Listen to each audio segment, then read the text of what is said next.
The Dodger offense scored 6 runs on 13 hits. Now, it wasn't just Sunday, that was the entire weekend. Mookie Betts and Will Smith lead the struggles. Let's talk about it. Let's get locked on Dodgers.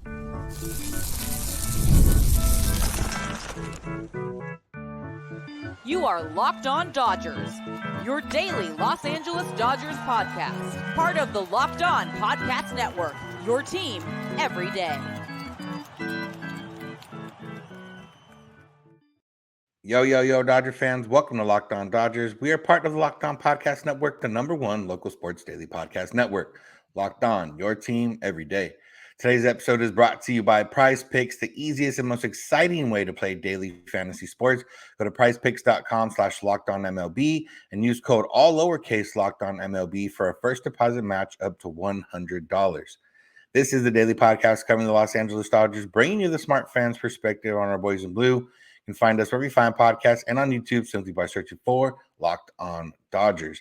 And if you want to make sure you never miss a day and become an everydayer, all you have to do is subscribing on YouTube or wherever you get podcasts and get notified when episodes are ready for you every single weekday morning. If this is your first time listening, watching, welcome. My name is Vince Samperio, usually joined by co-host Jeff Snyder, but just me today. Jeff and I are both lifelong Dodger fans that have covered the team in a variety of ways over the last decade. We've been doing this podcast here for half of that decade. We've been doing the podcast about the Dodgers a little bit longer than that. So, we've watched a lot of Dodger games and we've talked about the Dodgers a lot, and we're here to do that. Well, I'm here to do that once again. And let's get right into it. The Dodgers dropped the season, or not the season series, dropped the series this weekend to the Padres. They lost via walk-off on Friday. They won via some home runs on Saturday, and then they got shut out on Sunday. So not ideal situation for the offense. They scored 6 runs this weekend, and 5 of those runs came in one game on Saturday. So not ideal for sure. And that's what we're going to get into. Mookie Betts and Will Smith, in terms of the big four, are the ones that have been struggling the most. Will Smith over the weekend went 0 for 10 with 5 strikeouts. Combine that with what happened the last time these teams played each other, and Will Smith said called Jerks and Profar irrelevant. So Padre fans were having a grand old time reminding everyone on social media that Will Smith went 0 for 10 with 5 strikeouts this weekend. So for Smith, it's been not a crazy amount, or not a crazy long slump. The last 7 games, he is hitting 0.83 with a slugging percentage of 0.83. You go over the last 15 games, though, he's still OPSing over 800. But it's this last week or so that he's been struggling. You look over at Mookie Betts, and again, the struggles aren't long. Over his last 7 games, he's hitting 231 with a slugging percentage of 269. But you go over the last 2 weeks, and he's up to 276. But still, the power for Mookie hasn't been there. The Dodgers have played in 42 games. In the last 30 games, Mookie Betts has 1 home run. So he's been still hitting very well. Obviously, still hitting, 335 on the season, 339, excuse me. But he hasn't been able to generate any power from it in terms of home runs. And overall, obviously, a one bad week isn't going to sound the alarms. The Dodgers are coming off a very hot streak, and one bad weekend against the Padres, isn't any reason to panic. I know, losing to the Padres isn't fun in terms of, being a fan, just because you probably, especially if you're a fan on social media. If you're not a fan on social media, it's probably not a big deal. It might bother you, but if you're a fan on social media, losing to the Padres, not the most ideal situation, especially now the Dodgers have lost 2 series to the Padres already and split the other series. So for whatever reason, they haven't matched up well against them this year. But, obviously our concern isn't with the Padres. The Dodgers aren't going to play the Padres the rest of the season, and, could play the Padres in the postseason, but I don't. As we've seen before, whatever happens in the regular season doesn't really matter once it comes to the postseason. But this Dodger offense goes when the top four goes, and we've seen that, and obviously it can still produce when those top four aren't going, because we saw on Saturday that they put up 5 runs. Teoscar had the big back-breaking grand slam. Freddie Freeman also homered that game, but it's a little concerning on the Mookie front in terms of the power. There was an article on Fangraphs and kind of taking a look at that a little bit.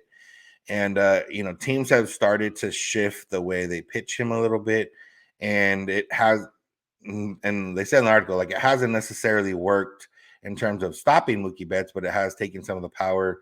Working a little bit of the outside corner has been where the struggles come for Mookie in terms of, taking away the power.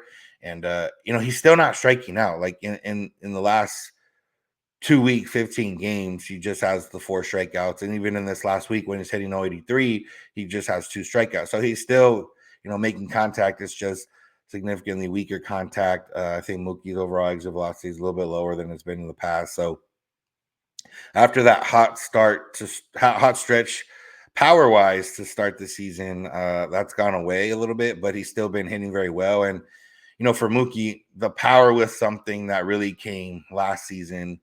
In terms of his time with the Dodgers, sent a career high in homers and sent a record for homers out of the leadoff spot. But it's not necessarily something that's been a huge part of his game. It's been part of his game, a well-rounded game, but it hasn't been a huge part of his game. So I'm not really concerned about power too much. If Mookie hits 15 homers or 30 homers, it might not make a huge difference on impact at the end of the day. But it mostly depends on if he's on base, if there's people on base. Because if Mookie gets on base with the guys that are behind him, he's scoring a lot of the time anyway. So it doesn't necessarily matter if he comes up with nobody on base and hits a double and scores a play later, or if he hits a home run. But it's obviously going to be a little bit genuinely concerning, considering the fact that it's been a month and just 1 homer in that month. For Will Smith, it was about, you chalk it up to a bad weekend. Like I said, he wasn't particularly struggling terribly, but let's just look at on the season, he's hitting 306. In the last 30 games, he's hitting 277. So obviously hitting significantly better those first 12 games or so of the season compared to the last 30 games. But that's just average wise. OPS wise, he's well over, or he's right around 800 in the last 30 games, and he's at 840. So obviously he was better in those first 2 weeks of the season, but nothing to be immediately concerned about. But it does go to show that, when this offense isn't getting production from 1 and 4, and even if they are getting some production from 2 and 3, which they did get from Ohtani and Freddie this weekend, it's going to be a tough go of it. Muncy and Teoscar can do their damage, but it's not going to be as consistent. And then the bottom of the order has obviously been a mixed bag. Andy Pages didn't hit this weekend too much, but he was on base. He walked on Sunday. He had 1 hit on Saturday, and then he walked twice on Friday. So he was on base. But then, you got Lux and Outman and whoever else plays down there, and it hasn't been that great. But, concern-wise, on Friday, Michael King was really on and had a little bit of a generous strike zone, and the Dodgers weren't hitting. The strike zone was generous, but also the Dodgers, struck out 11 times. I don't think it was 11 times worthy of generous, but it was they struggled. On Saturday they were able to get the runs they needed. Were able to get the big grand slam from Teoscar, and you're gonna take 5 runs no matter how it comes, even if it mainly came on 1 swing. But hey, you take it. Sunday, Yu Darvish was very efficient in the early innings, not really striking out too many, then settled in a little bit, got a few more strikeouts toward the end. But still, Darvish has done well against the Dodgers for a little while now. So, yeah, there's no concern yet about the offense for sure because they're coming off a stretch where they were scoring a good amount of runs. There is some slight concern about Smith and Betts in terms of their hot starts have fizzled and the overall numbers look great, but it has been aided by a very, very hot first few couple weeks of the season. But you just chalk it up to a tough weekend against some tough right-handed pitching, and hopefully that's all you have to chalk it up to. So we'll keep an eye on it for sure and see how things go. So, but let's talk about the starting pitching because the starting pitching was generally pretty good. Friday and Saturday for sure. Walker Buehler had a little bit of struggles on Sunday. Are we concerned about Buehler? Let's get into it. Make sure to keep it locked on Dodgers.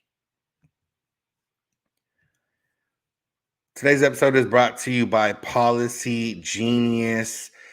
Policygenius is the country's leading online insurance marketplace. And if you want to save time and money and provide your family with a financial safety net, then you need to get started today with Policygenius because with Policygenius, you can find life insurance policies that start at just $292 per year for $1 million of coverage. Some options offer same-day approval and avoid unnecessary medical exams.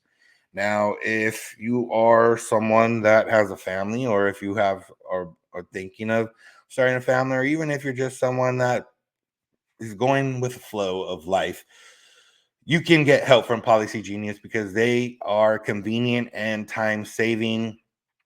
Basically, you talk to a team of award-winning agents and they'll walk you through the process step by step, and they will help you out and get you a bunch of quotes, and you can easily compare those quotes from America's top insurers in just a few clicks to make sure you get the best price.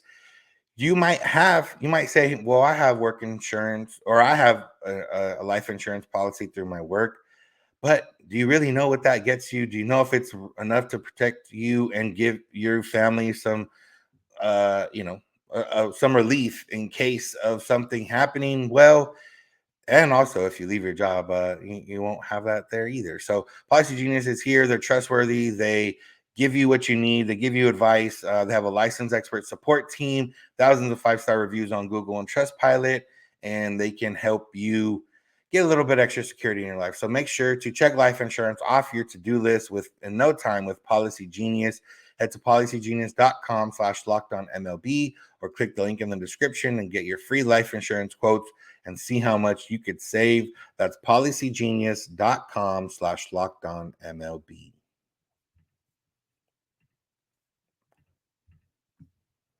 Thank you for making Locked On Dodgers your first listen of the day. Make sure to find us wherever you get podcasts and on YouTube. All you got to do is search for Locked On Dodgers.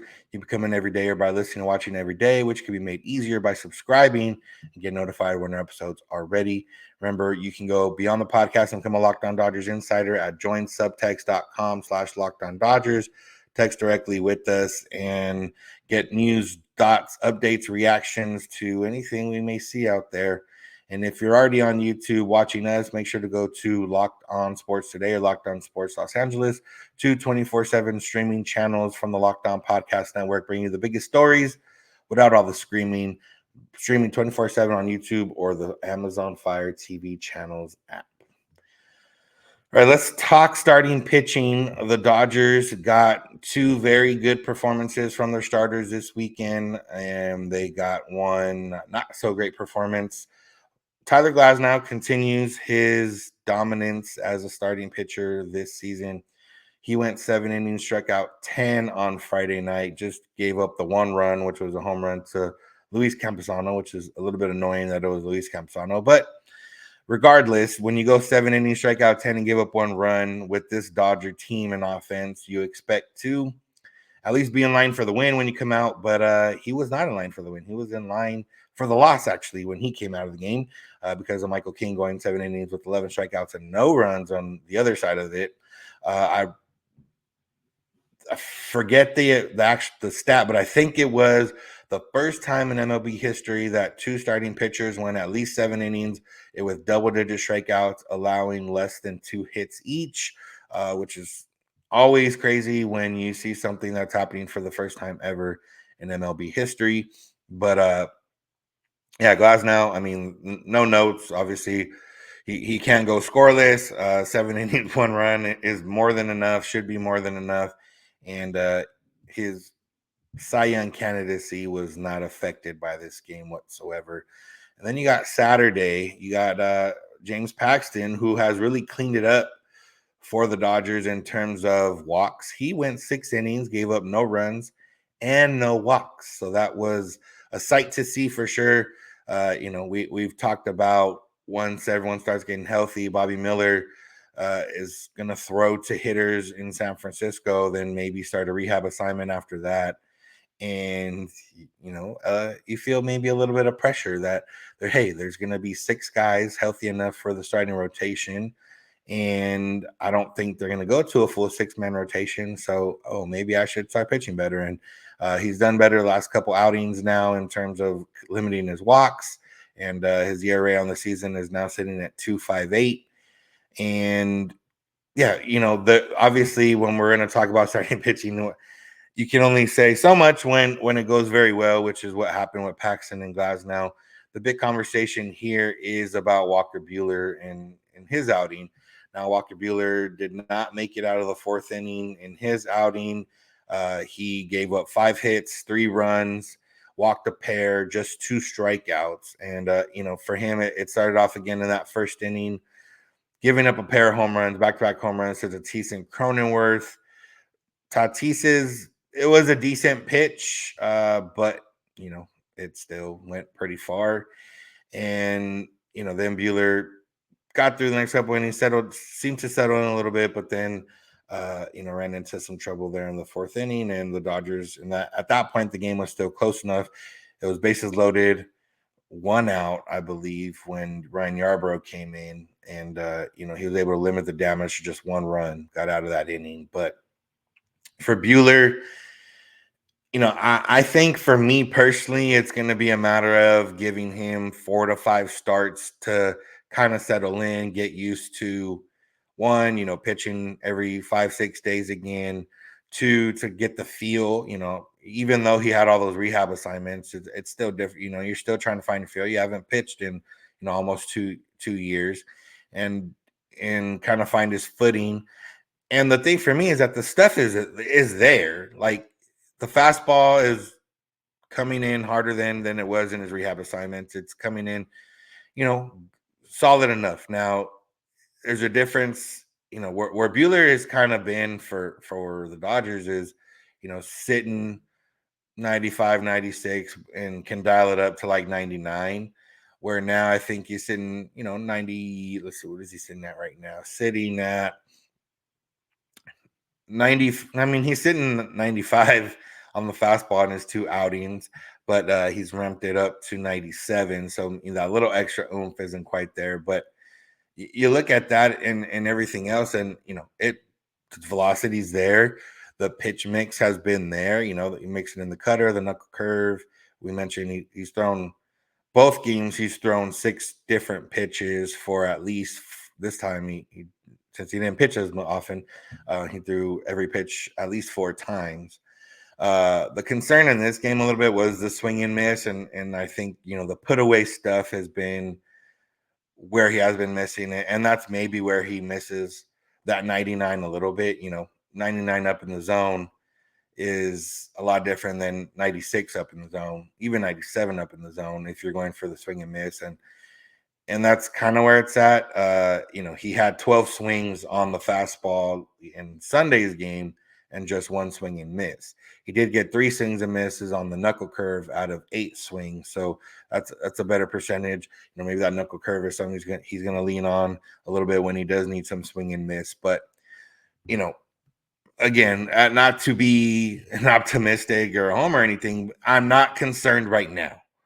There are reasons to think I'll be concerned about Buehler in the future. Like, if you talk to me, right now it's May 13th. If you talk to me on June 13th and Walker Buehler still is kind of like, he's been okay, then there's concern for me in terms of, okay, well, is he going to be good ever again? Like, legitimately good. Is he going to be good enough to be a top 4 starter for this team that can pitch in October? And, that's still, again, that's June 13th if we're considering it. Right now, I think the structure and the bones are good. The velocity's there. The pitches have been good on the good side. Um, in terms of the off speed, he just doesn't have it right away, and he doesn't have, where Buehler. I mean, he's never been he's not always been a guy where he's had it dialed in from pitch one or anything like that. And there are times where he hasn't had feel for the off speed pitches, and I think that's where he's gonna miss that little 9,900 mile an hour bump that he had before, because it's a little bit easier to generate some swing and miss or to be able to get through when you have that. And now it is a matter of, okay, if I don't have my off speed pitches, I am going to have to be a little more fine with where I'm placing this fastball or this cutter or whatever the case is. But again, I Buehler said it too, like, I'm just need a couple, he didn't say I need a couple more outings. He just said, I'm getting back into it. I'm not concerned right now. Trying to get that feel, knock that rust off. He didn't use those exact words, but generally speaking, it's kind of what he mentioned, and it's true, And even for guys that come off Tommy John, it's usually that second year. This year being the first year when he's pitching, that second year is generally when you can say I feel back fully and can have that, and not that it can't happen in that first year, but just historically, you could be good that first year, but then you really start feeling back to normal that second year. And we might not get that second year with Buehler, and we'll see what happens. But again, the stuff wise isn't concerning. It's mostly a matter of, hey, get the rust off, get a few outings under your belt, get a feel for your off-speed pitches. That's mainly what it seems like. Because like I said, the fastball is good enough. Sitting 95 and ramping it up to 97, that's still good. But it's good when it's coming with the idea that you're going to have some off-speed pitches to work off of it with. And again, if he can get that feel down, I feel pretty comfortable in saying that, Buehler will at least be solid for the Dodgers. He might not be that number one guy, and they don't need a number one guy right now. They have Tyler Glasnow, and they may not even need a number two guy if Yamamoto continues how he's been going. But, for a number three, Walker Buehler, 2 notches down from maybe where he was before, but as your number three, like, that's still pretty good. And that's not counting in Bobby Miller, and if James Paxton continues, and if Gavin Stone continues, and if Kershaw, like, that's obviously that's contingent on a lot of things, but I don't think the concern for Buehler is there yet. I do think if we're sitting here again on June 13th and these same concerns are still a thing, I would have a little bit concerned then. But right now, not so much, and hopefully that serves us well. So we'll see what happens. Shohei Ohtani missed the game on Sunday with the back issue. There was a few other notes from the weekend and moving forward. So make sure to keep it locked on Dodgers. Today's episode is brought to you by PrizePicks. PrizePicks is very easy and very fun, and it's America's #1 fantasy sports app with more than 3 million members. You can play and get in on the action in more than 30 states across the country, including California, Texas, and Georgia. What is PrizePicks? Well, it is picking more or less on players and stats. And it's not just baseball, but if you are someone that just watches baseball, that might be where you can get better benefits in terms of your picks. But PrizePicks is here. You go find a player and stat that they offer. They'll give you a number and you pick more or less. So if you go to home runs, on certain days, they'll have Shohei Ohtani 0.5 home runs or Mookie Betts 0.5 home runs. And then you pick more or less. Do you think they'll hit a home run that night, or do you not think they'll hit a home run that night? You can go to when Tyler Glasnow pitches. I'm sure they'll have his strikeouts offered, and I'm sure they'll be higher than most other pitchers because he has been racking up the strikeouts lately. So let's just say they offer 7.5 strikeouts for Tyler Glasnow on his next time through. Well, you pick more or less, and if you pick more and he hits more, that's one under your belt. You only need to make 2 selections to start the bidding. You can go all the way up to 6 selections. There's demons, which are harder to get but offer bigger payouts. There's goblins, which are a little bit easier to get but don't offer as big of payouts. So go check out the PrizePicks, the #1 fantasy sports app right now. Download the app and use code LOCKEDONMLB in all lowercase for a first deposit match up to $100. That's PrizePicks app, code LOCKEDONMLB in all lowercase, and you'll get a first deposit match up to $100. PrizePicks, pick more, pick less. It's that easy. I want to thank you for making Locked On Dodgers your first listen of the day. Make sure to find us wherever you get podcasts and on YouTube. All you got to do is search for Locked On Dodgers. Become an everydayer by listening or watching every day. Remember, you can go beyond the podcast at joinsubtext.com/LockedOnDodgers. You can text directly with Jeff and I, and we'll send you any news, updates, thoughts that happen throughout the day, throughout the week. And you can ask us any questions or respond to those updates, or, just general casual conversation if you really want. So make sure to go to joinsubtext.com/LockedOnDodgers. All right, so Shohei Ohtani sat out on Sunday's game. He came out early after Saturday's game, and it was reported that it was a little bit of a back issue. Ohtani's back tightened up.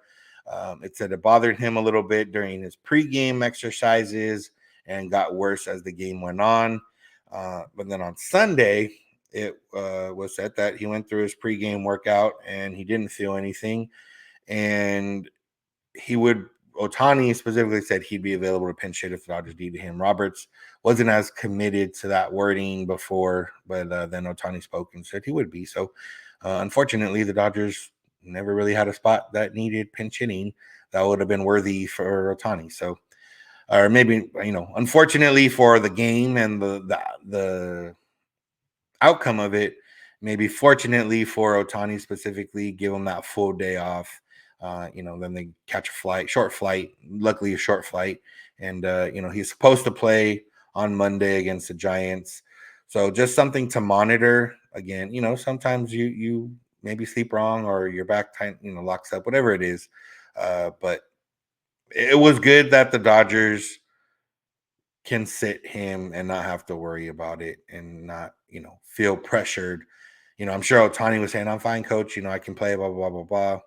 But the Dodgers, be very, very cautious and sit them down and go to work. And, that's where it's at. A couple other notes to touch on. It happened in Friday's game, so it feels so far away now. And the conversations kind of died down. There's a conversation there in the bottom of the 9th with the runner on second, 1 out, if the Dodgers should have walked Luis Arias in order to set up a double play, get to Tatis, who has been struggling a little bit and is, not as likely to hit a single as Luis Arias is, and then work it that way. I wouldn't have been upset, obviously, if they walked Arias, because he does just hit singles. If he does hit and a single was going to win the game.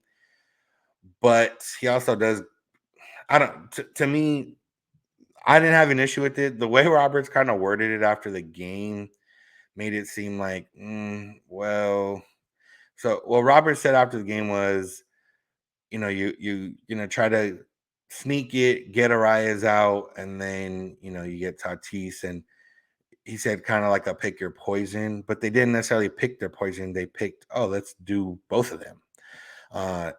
They're both like, if it was a runner on first, it would obviously make sense to not walk Arias because, one, a single doesn't beat you. And two, if, he does hit a lot of ground balls and one of those ground balls could have been a double play, and then you go at it that way. But if you say pick your poison, the way you handled it, you're facing both of them. You're not picking, you're facing both of them.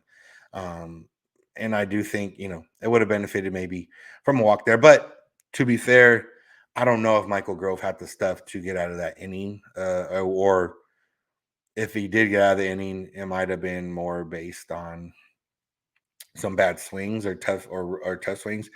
He hung the pitch to Campazano that was hit for the double. He hung the pitch that Arias hit for a single. Had he hung one of those sliders to Tatis, it might have gone off the scoreboard in left field. So I didn't have an issue with not walking him. The justification I maybe had some quibbles with. But at the end of the day, I don't think Michael Grove had the stuff that night anyway. So you never know. And the grand scheme of things, it's not gonna matter in the course of the regular season, but just something that happened. Beyond that, I talked about Bobby Miller earlier. He's gonna throw to hitters in San Francisco, could go on a rehab assignment after that, and could join the Dodgers rotation. Speaking of Dodgers rotation, Glasnow will not pitch Wednesday, which would be his turn in the rotation, but he hasn't thrown on 4 days rest the entire season. He's gotten 5 days rest. No word yet if it's going to be a bullpen game in San Francisco on Wednesday or if maybe they'll call someone up to make a start or maybe at least be a bulk guy. We shall see. Maybe it's one of those. They'll play it by ear. Like if the next 2 nights they get 7 or 8 innings out of their starter, they could get by with a bullpen game. Nabil Krismat threw 2 innings on Sunday. So if they need an extra arm, that might be the move in order to get that extra arm up. So we shall see what happens. But that's the note on that front. Jason Hayward has been taking pregame batting practice. Should go on rehab assignment this coming week, and then the Dodgers will have a decision to make. That'll be just for sure a conversation for us to have of what that's going to look like because they're going to have to decide. Andy Paz is here to stay, and they'll have to make a decision on Lux or Outman or Chris Taylor, whether that's, Taylor would have to be DFA or injured list. The other, I don't know. Lux might be the same. I don't think he has any options left, and Outman does. So we shall see again. We're getting to that point where there's going to be some push come to shove in terms of Dodgers roster, and I don't know what they're going to do, but we have ideas and we've given those ideas, but don't know how it's going to turn out. So we'll see. Well, like I said, it sucks losing the series to the Padres, but overall, it doesn't mean much. The Dodgers are still in first place by a pretty solid amount. And we'll take on the Giants, who were struggling. Did win on Sunday via walk-off. Might have won Saturday as well. But we'll see. The Dodgers swept them earlier this year. Another sweep, and then coming back home would be just A-okay to me. So that's going to do it for today's episode. Thank you all for listening. Thanks for making Locked On Dodgers your first listen of the day. Make sure to find us wherever you get podcasts and on YouTube. Make sure to become an everydayer by listening or watching every day, or at least close to every day as you can. We're here for 30 minutes every Monday through Friday, so why not make this a part of your life, whether in the morning, at the gym, on the way to work, or you're getting ready for work, or getting ready for school, or getting ready. I know we have an everydayer that listens with his kid on the way to school every day, and that's great. And I know we have an everydayer that we've been a part of his weight loss journey as he's been at the gym every morning. So that's also great. There's a lot of different ways to be great and be an everydayer. So go subscribe and be ready for that. Remember, you can go to Locked On Sports Today or Locked On Sports Los Angeles on YouTube, 24/7 streaming channels from the Locked On Podcast Network, bringing you all the can't miss analysis, opinions, and news from around the sports world and the LA sports world. You can become a Locked On Dodgers insider at joinsubtext.com/LockedOnDodgers. And, we'll keep you updated with everything going on with the Dodgers, and you can text directly with us for anything else you have and move forward with that. You can follow us on Twitter, Instagram, and TikTok at Locked On Dodgers. Jeff is on Twitter at Snydog. I'm at Vincents91. You can DM us if you have any questions or comments. You can also send those via email, LockedOnDodgers@gmail.com, or via voicemail text at 323-863-5625. We're here every weekday morning, and we hope you'll be here with us when you get in your car. If you're at home, there's my device play podcast, Locked On Dodgers. And remember, you don't have to agree. You just have to listen. Have a good one.